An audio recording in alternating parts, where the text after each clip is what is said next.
Hello అండి, welcome to my channel. నేను సుష్మా. ముందుగా టిప్ నెంబర్ 1 ఊడుస్తాం కదా. మనం ఊడ్చడం అయిపోయాక ఇలా చెత్తని చాటలోకి ఎత్తుతూ ఉంటారు కదండి. సో ఇలా డైరెక్ట్ మనం చీపురుతోటి ఎత్తామనుకోండి, ఎంత ఎత్తినా కూడా ఎంతో కొంత కింద అనేది మిగిలిపోతుందన్నమాట. అలా కాకుండా ఇలా పాత పెయింట్ బ్రష్ ఉంటుంది కదా, దాంతో తీసామనుకోండి చాలా బాగా వచ్చేస్తుందండి. ఇలాంటి కార్నర్స్లో కానీ స్కట్టింగ్ల మీద కానీ ఎంత ఫైన్ డస్ట్ ఉన్నా కూడా చాలా చక్కగా వచ్చేస్తుందండి. టిప్ నెంబర్ 2 చూడండి, కొంతమందికి బ్యాంగిల్స్ అనేవి నిండుగా వేసుకోవడం అలవాటు ఉంటుందండి. సో అలా ఉన్నప్పుడు మనం ఇలా బట్టలు ఉతికినప్పుడు కానీ అంట్లు తోమినప్పుడు కానీ బ్యాంగిల్స్ అనేవి ఇలా మన మణికట్టు మీద పడి ఊరికే తగులుతూ ఉంటుంది కదండి. సో అలా అవ్వకుండా ఇలా ఒక రబ్బర్ బ్యాండ్ని కనుక మనం ఇలా వేసుకొని మనం పని చేసుకున్నాం అనుకోండి, ఆ బ్యాంగిల్స్ అనేవి ముందుకు రాకుండా ఉంటాయన్నమాట. ఈ టిప్ మీకు ఎలా అనిపించింది అనేది నాకు కామెంట్ చేయండి. నచ్చితే ప్లీజ్ లైక్ చేయండి. నెక్స్ట్ టిప్ నెంబర్ 3 చూడండి, మనం ఇంట్లో ఇలాంటి స్క్రబ్బర్స్ అయితే యూస్ చేస్తూ ఉంటాం కదా.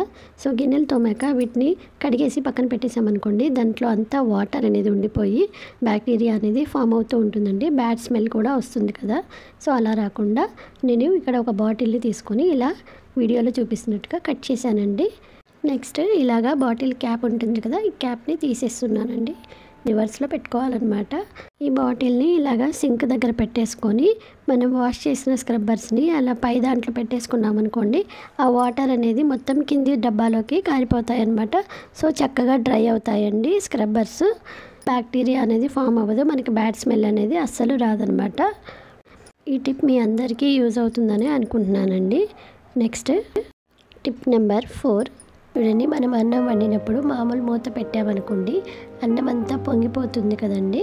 సో అలా పొంగకుండా ఇలా జల్లెడని మనం మూతలాగా పెట్టామనుకోండి, అన్నం అనేది పొంగకుండా ఉంటుందన్నమాట. వాటర్ అనేది పైకి రాకుండా ఉంటాయండి. ఈ జల్లెడనే కాదండి, మనం రైస్ కుక్కర్ చిల్లులు ప్లేట్ వస్తుంది కదా, అదైనా పెట్టుకోవచ్చు అన్నమాట. మీరు చూసిన ఈ టిప్స్లో మీకు ఏది చాలా యూజ్ఫుల్ అనిపించిందో నాకు కామెంట్ సెక్షన్లో తప్పకుండా తెలియచేయండి. మీకు నచ్చితే తప్పకుండా లైక్ చేయండి. నెక్స్ట్ టిప్ నెంబర్ 5 ఇలాంటి కత్తులు అయితే యూస్ చేస్తూ ఉంటాం కదా, ఇవి కొద్ది రోజులు యూస్ చేశాక షార్ప్నెస్ అనేది తగ్గుతుంది కదండి. సో ఈ టిప్ చాలా బాగా పనిచేస్తుంది అనమాట. కొద్దిగా వేడి చేసుకోవాలండి కత్తిని. నెక్స్ట్ ఇలాంటి ఒక కప్పునైతే తీసుకోవాలన్నమాట.